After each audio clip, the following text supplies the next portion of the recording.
Le nouveau gouvernement burkinabé est nommé de 34 ministres. L'équipe a été réduite à 26 ministres. Dans cette équipe resserrée, 10 nouveaux ministres font leur entrée pour 19 départs. Des portefeuilles ministériels ont été fusionnés. On en parle plus amplement en début d'édition. Hier, quelques heures avant la nomination du gouvernement, le Premier ministre Lassina Zerbo a officiellement pris fonction. Installé par le secrétaire général du gouvernement, le nouveau Premier ministre promet se donner corps et âme pour le bien-être des populations burkinabées. Il appelle d'ailleurs la nouvelle équipe à la cohésion pour lutter contre le terrorisme. Bonjour à toutes et à tous et bienvenue à cette édition. La fumée blanche est enfin sortie. Le Burkina Faso a un nouveau gouvernement depuis hier lundi 13 décembre. Un gouvernement de 26 membres sous la houlette de Lassina Zerbo. De 34 ministres, on passe à 26, soit 19 départs et 10 nouveaux venus. Voyons tout cela dans cet élément signé Adam Scalais de Traouko. Quelques heures seulement après son installation à la primature, le nouveau Premier ministre a dévoilé son équipe gouvernementale. Un gouvernement de combat de 26 membres contre 34 pour le précédent.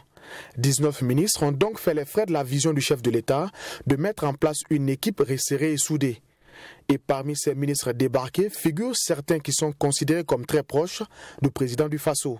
Il s'agit notamment d'Alpha Bari, Éric Bougouman, Clémence Awadogo, Aruna Kaboré, Laurence Marshall Eliboudé et Stéphane Sanou qui occupaient le poste de secrétaire général du gouvernement. Un poste qui échoue désormais à Fatoumata Benoît Yatassaï, gouverneur de la région du Plateau central. Au titre des nouvelles arrivées, 2 anciens ministres font leur retour. Rosine Souri Koulibaly, ancienne ministre de l'économie et des finances dans le premier et deuxième gouvernement de Paul Kabatieba, qui devient la patronne de la diplomatie burkinabé. C'est aussi un comeback pour Smaïla Ouedraogo, nommé ministre de la Transition écologique et de l'Environnement. Pour plus d'efficacité, plusieurs ministères ont été redimensionnés ou fusionnés. Ousseini Tamboura, en plus de la communication, a aussi en charge la culture. Il cède cependant le titre de porte-parole du gouvernement au professeur Alkassou Maïga. Le sport, la jeunesse et l'emploi sont désormais l'affaire d'un seul département ministériel, dirigé par l'ancien président du Conseil supérieur de la communication, Mathias Tankwano. Autre fait majeur à signaler pour ce gouvernement Lassina Zerbo, la création d'un ministère plein en charge de la prospective et des réformes structurelles. Direction maintenant la primature. Hier, 72 heures après sa nomination à la tête du gouvernement burkinabé, Lassina Zerbo a été officiellement installé dans ses nouvelles fonctions ce lundi 13 décembre 2021 par le secrétaire général du gouvernement. Après son installation, le nouveau Premier ministre s'est exprimé face à la presse. Serge Kaboré. Il est 17h à la primature ce 13 décembre. Le désormais ex-premier ministre Christophe Dabiré fait son entrée et il est accueilli par le secrétaire général du gouvernement à son arrivée. 15 minutes plus tard, 3 véhicules font leur entrée. Vêtu d'une veste grise, un pantalon noir avec une allure de gentleman, le désormais nouveau Premier ministre descend et avance vers le drapeau national pour rendre hommage. Il est ensuite accueilli par l'ex-chef du gouvernement, Christophe Dabiré, échange de chaleureuses salutations avant de s'engouffrer tous les deux dans le couloir de la primature pour un tête-à-tête à huis clos. Une trentaine de minutes plus tard, les revoici dans la salle de réunion pour la cérémonie de passation. Après les signatures de documents officiels par les premiers ministres entrants et sortants, Lassina Zerbo est officiellement installé dans ses fonctions de Premier ministre. Il raccompagne Christophe Dabiré qui quitte le navire après 3 années et s'adresse pour la première fois dans sa tenue de chef du gouvernement aux hommes de médias. Ma mission, il l'a déjà dictée. C'est celle qui est dictée par le peuple en ce moment précis de l'histoire du Faso. Et donc nous sommes engagés tous ensemble dans cette dynamique. Je suis là à votre service, au service du peuple, et pour mener à bien le programme pour lequel le président du Faso a été élu, parce que c'est de ça qu'il s'agit.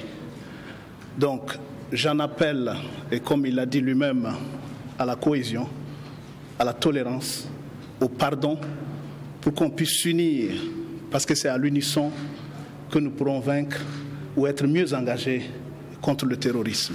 Lassina Zerbo a, au cours de son adresse, félicité son prédécesseur Christophe Dabiré pour le travail abattu. Dans l'histoire d'une nation, chacun vient tout est temporaire, la vie elle-même est temporaire. Et donc on vient, on passe le témoin. Il me passe un témoin dont la charge me revient. La charge me revient parce que ce témoin lui avait été passé par le message et le certificat de prise de fonction que le président du Faso lui avait donné. J'ai la grâce d'avoir ce témoin aujourd'hui.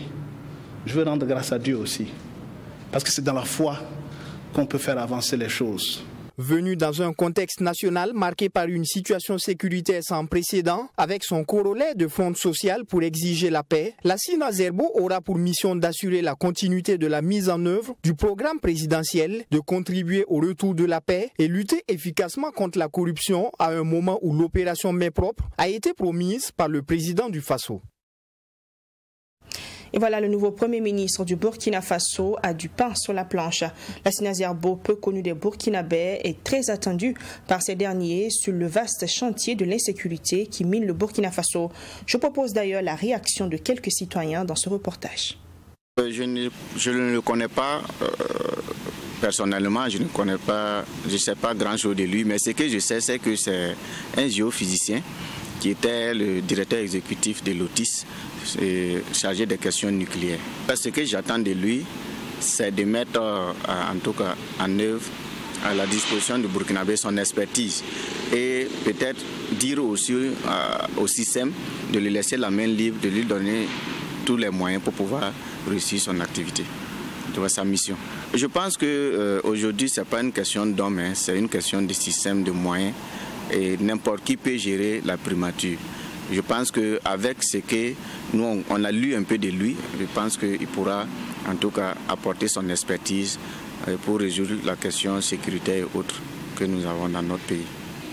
Bon, mes attentes sont comme celui des autres, mais je pense qu'il ne pourra rien apporter de nouveau. Puisque, comme on l'a dit, c'est tout un système, c'est tout un réseau.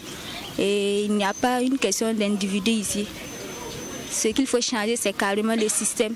Et notamment le système impérialiste, capitaliste. Voilà. Donc, pour moi, il n'y a pas une question d'individu, que ce soit Pierre ou Paul. C'est comme si on va échanger Pierre et puis mettre Paul. Ça sera la même chose.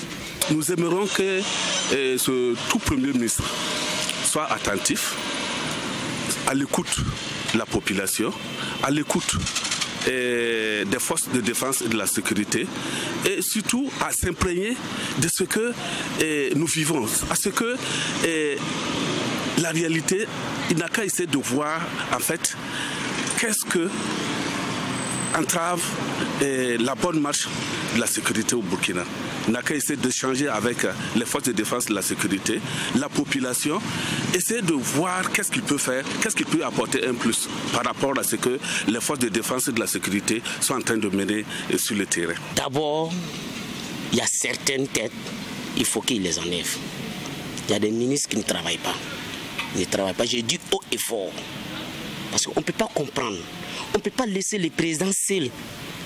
Les présidents seuls, Omar Kishan Kabore ne peut pas, lui seul ne peut pas lutter contre ce phénomène. Il faut qu'on se mette ensemble. Tout le monde dit qu'il est bon. Mais je pense, c'est ça que je dis, est-ce que on dit l'union fait la force? Il faut qu'on se mette ensemble pour relever ces défis. Sinon, je pense que s'il est seul, il ne peut pas combattre ces problèmes. Il faut mettre les gens à leur place. Voilà des propos recueillis par Singer Kouma, 23e anniversaire de l'assassinat de Norbert Zongo. On en parlait hier, jour anniversaire. L'association des journalistes du Burkina AJB, en collaboration avec le collectif des organisations démocratiques de masse et de partis politiques CODE-MPP, ainsi que la coalition de lutte contre la vie chère CCVC, ont commémoré l'anniversaire de l'assassinat du journaliste Norbert Zongo et de ses camarades. Hier dans la matinée, les membres de ces différentes associations étaient au cimetière municipal de Gounguin, dans l'arrondissement 6 de la capitale, pour un dépôt du gerbe de fleurs. Serge Kabouri.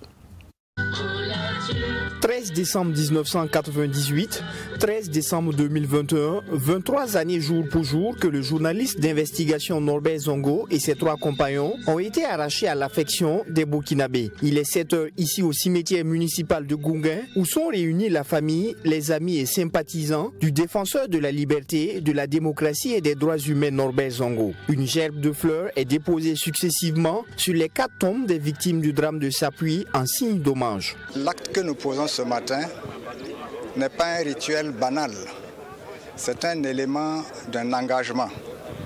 Et sur cette tombe-là, nous avions promis, nous avions fait le serment de faire en sorte que la vérité sur ces assassinats-là puisse éclater et que justice soit rendue à Norbert et à ses compagnons. L'association des journalistes du Burkina a dans un discours situé le contexte dans lequel se tient cette commémoration. Norbert Zongo, en ce 23e anniversaire de ton assassinat barbare, les Burkinabés font toujours face à la lancinante question de la crise sécuritaire de nature terroriste. L'on a changé de Premier ministre, de ministre de la Défense, de ministre de la Sécurité, de chef d'état-major général de l'armée, mais le problème demeure sans solution. Faudrait-il peut-être changer de gouvernance, loin de toute corruption, une gouvernance des mains propres avec un gouvernement resserré comme promis? Tous ces drames humains, ces approximations dans la gouvernance n'auraient pas échappé à ta plume acérée. 6 années après la réouverture du dossier, les Burkinabés ont le regard tourné vers la Cour européenne des droits de l'homme pour l'extradition de François Compaoré, commanditaire présumé dans cette affaire. Le jeu auquel joue François Compaoré et ses avocats, c'est un peu du dilatoire. Vous savez que la Cour européenne a des centaines, j'allais même dire des milliers de dossiers pendants auxquels sont venus s'ajouter donc le dossier François Compaoré. Mais nous avons bon espoir que, compte tenu de la délicatesse de ce dossier et de son caractère emblématique, la Cour européenne daignera le traiter avec une extrême urgence telle que nous l'attendons. Toutefois, la coalition se dit rassurée quant à une issue favorable du dossier Norbert Zongo en justice. Cependant, elle se dit favorable à un jugement par contumace au cas où les choses traîneraient dans l'affaire d'extradition de François Compaoré. Et justement, à l'occasion de ce recueillement marquant le 23e anniversaire de l'assassinat de Norbert Zongo et ses 3 compagnons, les Burkinabés restent concentrés sur leur objectif, qui est la recherche de la lumière dans cette affaire. Ils se sont donné à nouveau rendez-vous à la place de la Nation hier pour exiger des autorités vérité et justice. Michael Tougré.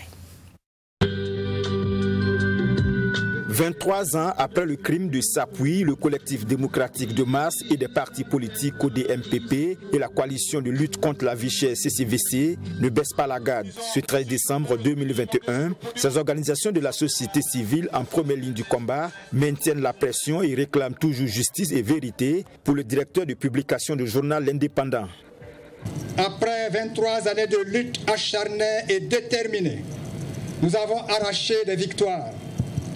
Les vaines et multiples tentatives d'étouffer puis d'enterrer le dossier Norbert Zongo et compagnons n'ont guère prospéré et seront toujours vouées à l'échec. Aujourd'hui, camarades, les lignes ont bougé. Les lignes ont bougé, camarades, grâce à nos actions de veille, d'interpellation et de dénonciation, soutenues par une farouche détermination à arracher la victoire, la vérité et la justice dans les dossiers pendants. Norbert Zongo est retrouvé mort le 13 décembre 1998 à Sapuy sur la route nationale numéro 6. Il enquêtait sur la mort de David Ouedraogo, chauffeur à l'époque de François Compaoré, frère cadet de l'ancien président burkinabé. Dans ce dossier de crime, François Compaoré est mis en cause. Et malgré les tentatives de se soustraire à la justice burkinabé, selon Chrysogonos Zogmouré, la mobilisation pour l'extradition de François Compaoré sera maintenue. Que les commanditaires et exécutants des assassinats crapuleux du 13 décembre 1998 se ravisent. Les vaines tentatives d'échapper à la justice à travers ces diverses contorsions procédurales ne sauraient entamer la détermination de notre peuple dans sa lutte pour la vérité et la justice pour Norbert Zongo et ses compagnons. Tôt ou tard, camarades, le peuple, debout et déterminé, obtiendra vérité et justice pour Norbert Zongo et ses compagnons d'infortune.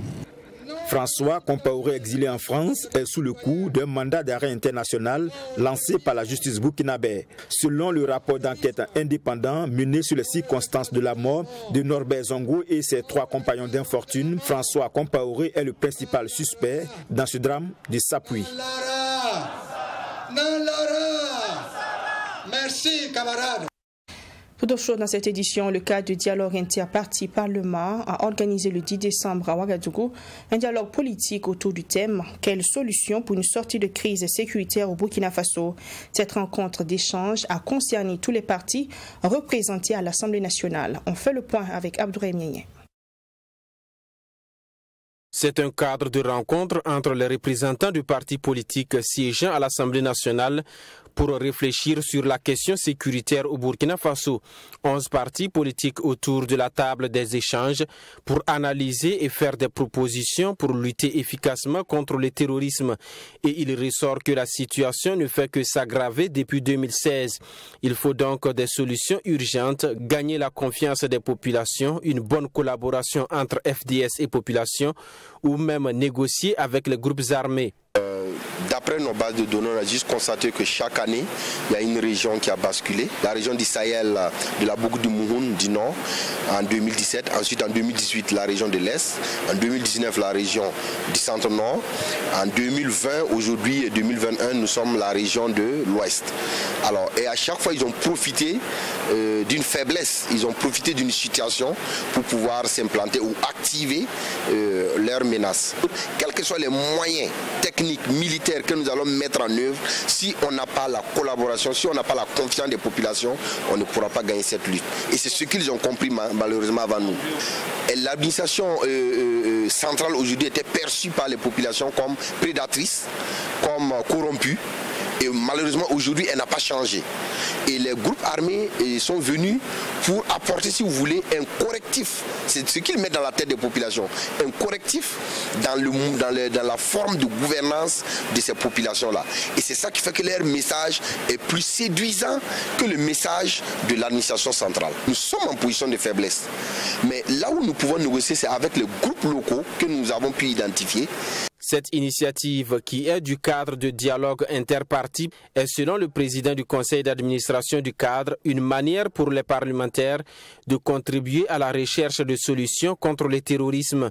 Les recommandations seront donc transmises aux plus hautes autorités qui sont appelées à s'engager contre la corruption qui est citée à cette rencontre comme l'une des causes du terrorisme. Disons que ces propositions, nous allons transmettre ça bien entendu à qui de droit, qui est le président donc, de l'Assemblée, qui va le transmettre certainement au chef de l'État. Dans tous les cas, si nous en avons également aussi l'occasion, on pourrait également aussi, en tout cas, déverser l'ensemble donc, de ces conclusions importantes au niveau donc, de l'État. Ça montre une fois de plus que réellement, nous devrons tous prendre conscience parce que nous sommes véritablement menacés. Notre pays est menacé, notre pays est occupé. Et il faut, en tout cas, comme l'a dit les différents communicateurs, une résilience au niveau même d'abord de nous en tant que responsables. Parce que, comme je l'ai dit, tant que la tête ne fait pas bouger les choses, les autres suivent. Thomas Bagmzare a également invité le président du Faso à impliquer les chefs traditionnels, les responsables religieux et les leaders communautaires dans la lutte contre l'insécurité. Dans un communiqué en réaction à la suspension de certaines télévisions privées de la TNT par la Société burkinabé de télévision, l'Union burkinabé des éditeurs privés de services de télévision déclare, je cite, « Les télévisions privées qui ont vu leurs signaux suspendus sur la TNT ont simplement voulu assumer leur réalité financière. Pour les patrons des télévisions privées commerciales, cette décision de suspension de la SBT est injuste et unilatérale. » Abdourahim Niaye. Voici ce qui s'affiche sur le petit écran depuis le 10 décembre dernier, en lieu et place des programmes de plusieurs télévisions privées commerciales sur le multiplex de la télévision numérique terrestre TNT du Burkina Faso. 9 des 10 télévisions privées commerciales sont concernées par cette suspension décidée par la société burkinabé de télédiffusion SBT. La raison avancée, le recouvrement infructueux des redevances TNT. Dans un communiqué en date de ce 13 décembre, l'Union burkinabé des éditeurs privés de services de télévision UBS TV dénonce une décision inique, unilatérale et liberticide. Nous, directeurs généraux des télévisions privées commerciales concernées par la suspension, tenons à rassurer nos téléspectateurs de la TNT, nos partenaires commerciaux et institutionnels que cette situation est indépendante de notre volonté et que chacune des télévisions privées s'est toujours mise dans de bonnes dispositions de collaboration avec la SBT. Nous nous sommes toujours inquiétés de la soutenabilité de la redevance TNT qui s'élève à 75 millions de francs CFA hors taxes par télévision et par an pour la couverture nationale, soit 88 500 000 francs CFA TTC. Des montants que les patrons de télévision privées commerciales estiment insoutenables au regard des réalités économiques du Burkina Faso. Et ils en veulent pour preuve les états financiers des entreprises de presse privées régulièrement mises à la disposition du Conseil supérieur de la communication CSC. Et dans le but d'ouvrir les négociations sur le coût de la redevance TNT, un contrat avait été signé en octobre 2020, précise le communiqué de la fêtière des télévisions privées commerciales sur proposition du CSC. En lieu et place de cette rencontre attendue courant octobre 2020, la SBT a exigé le paiement des redevances TNT 2020 en menaçant de suspendre les signaux des télévisions privées débitrices de son bouquet TNT. Le ministre de la Communication d'alors, saisi par UBS TV, avait exigé à chacune des télévisions de procéder au paiement de la somme de 3 millions de francs CFA au profit de la SBT au regard des difficultés des médias et surtout en raison du service public rendu à la nation. Dans le même temps, le ministre avait promis la tenue prochaine d'une session du comité de pilotage de la TNT en vue de réévaluer à la baisse les montants de la redevance TNT suivant le nouveau contexte économique du pays. Avant l'avènement de la TNT, les télévisions privées commerciales payaient à l'ARCEP une facture cumulée de 5 millions de francs CFA au titre des redevances pour les fréquences télévisuelles des villes de Ouagadougou et de Bobo-Dioulasso. Pour le même service et la même couverture télévisuelle avec la SBT, les éditeurs doivent débourser la somme de 60 millions de francs CFA. Comment peut-on promouvoir les entreprises de télévision avec une telle politique dans un contexte du numérique induisant une baisse des coûts à tous les niveaux, s'interroge l'UBS TV, qui estime que le modèle économique proposé par la SBT doit être revu. Le 3 novembre 2021, sans aucune surprise pour nous, le gouvernement s'est aligné sur les inquiétudes longtemps exprimées par les télévisions privées, car ce jour-là, le Conseil des ministres a officiellement remis en cause le modèle économique de la SBT en instruisant le ministre de la Communication à trouver un modèle économique plus opérant pour la SBT. Alors que nous pensions que nous allons être pour la première fois associés à la réflexion autour du nouveau modèle économique de la SBT, nous avons été surpris désagréablement d'être confrontés à la suspension de nos signaux télévisuels sur la TNT. Tout en affirmant son engagement à continuer à jouer sa partition, celle de promouvoir les valeurs endogènes et de contrer l'acculturation imposée par les télévisions étrangères, l'UBS TV se dit disposé au dialogue afin de trouver des solutions pérennes pour la viabilité de la SBT et des télévisions privées commerciales. Lancé en novembre 2000, le phytomédicament apivirine du professeur Valentin Agon est devenu rapidement l'une des solutions endogènes contre le coronavirus en Afrique.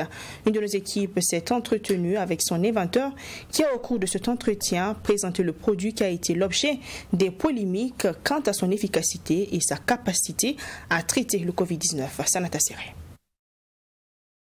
L'apivirine, en plus d'être un antiviral, est un antirétroviral, un antibiotique et un anti-inflammatoire, selon son inventeur, le professeur Valentin Agon. Depuis son apparition en l'an 2000, l'apivirine a fait ses preuves sur plusieurs virus, à savoir le VIH-Sida, la grippe, la rougeole et la poliomyélite. À en croire son promoteur, ce phytomédicament est efficace sur 18 bactéries et 10 virus.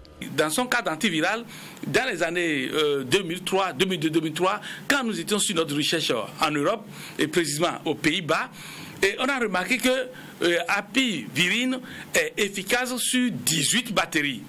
efficace sur 9 virus et le 10e virus c'était le VIH. C'est pourquoi c'est ça que nous avons revendiqué devant l'Organisation mondiale de la propriété intellectuelle pour pouvoir faire passer Apivirine pour candidat de brevet afin d'obtenir les brevets.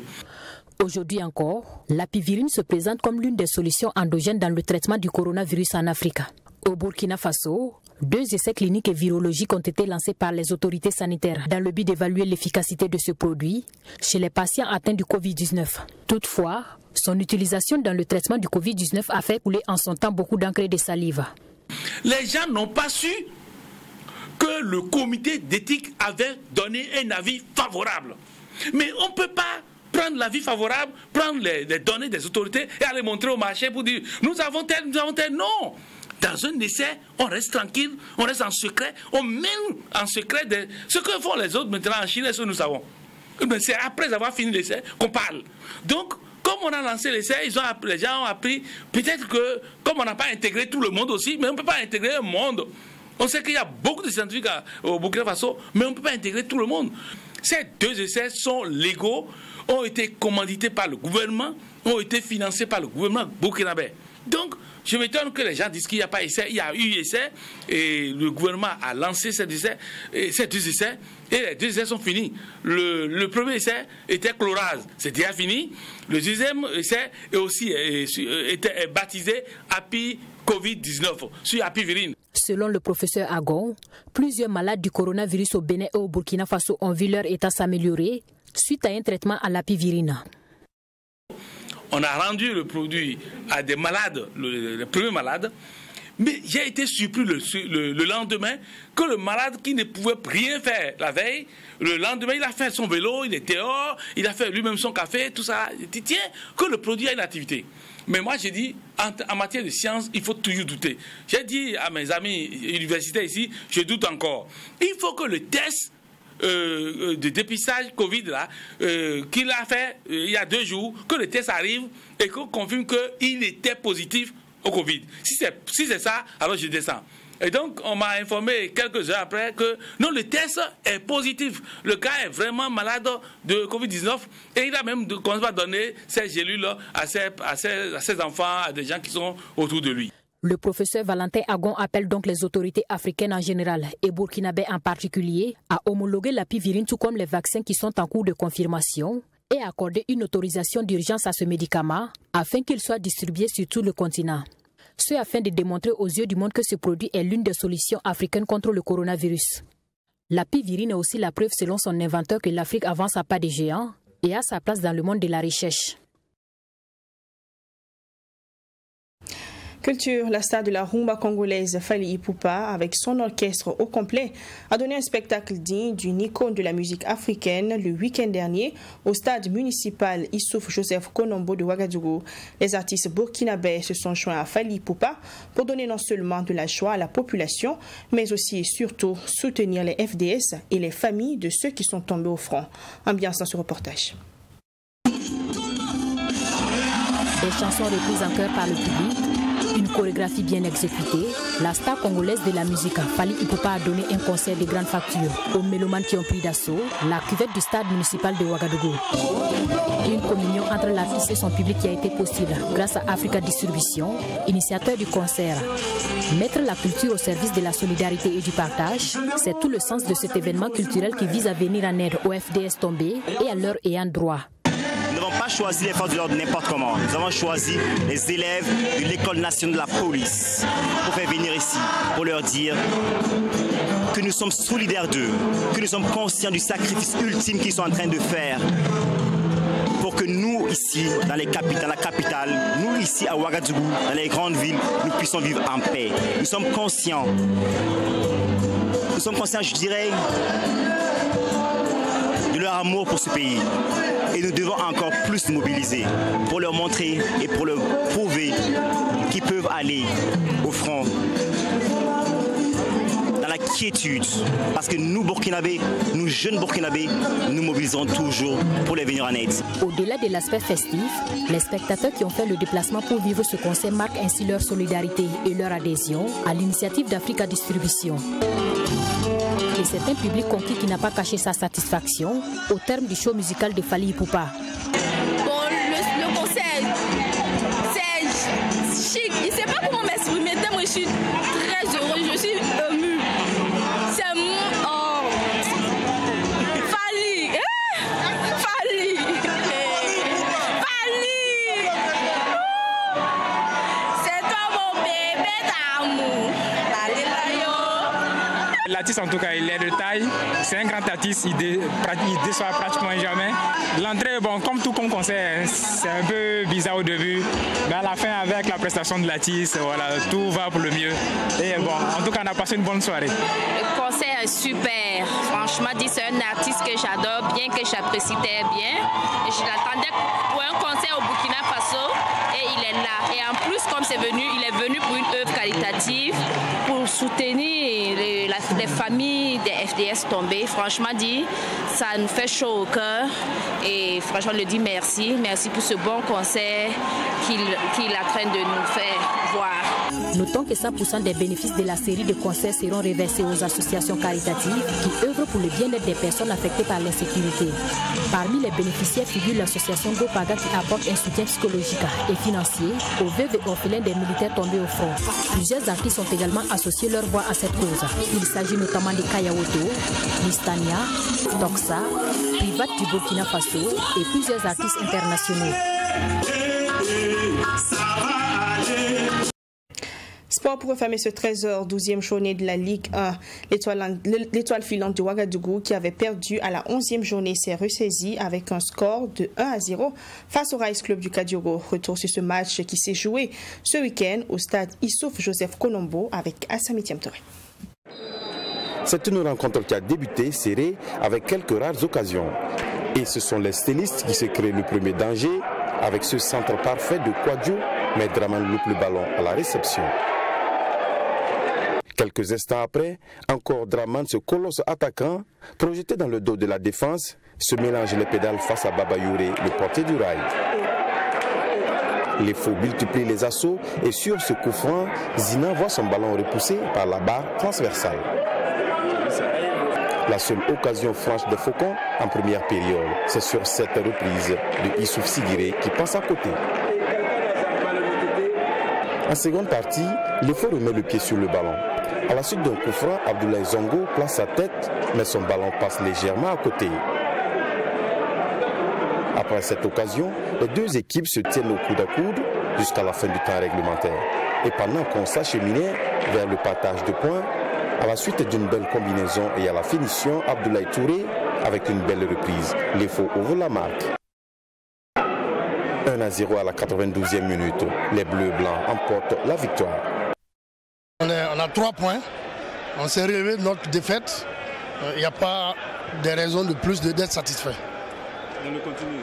Dans le contenu, c'est bon. C'est bon, j'ai retrouvé mes enfants. Donc c'est un plaisir de plus.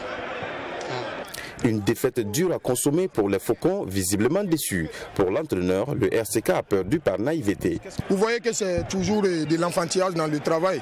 On a en possession du ballon du moment où dans la relance, c'est notre force. Et le ballon on relance et on rentre dans la première zone de construction. Le défenseur, il n'arrive pas à renvoyer derrière le dos de la défense et dans les arrêts de jeu.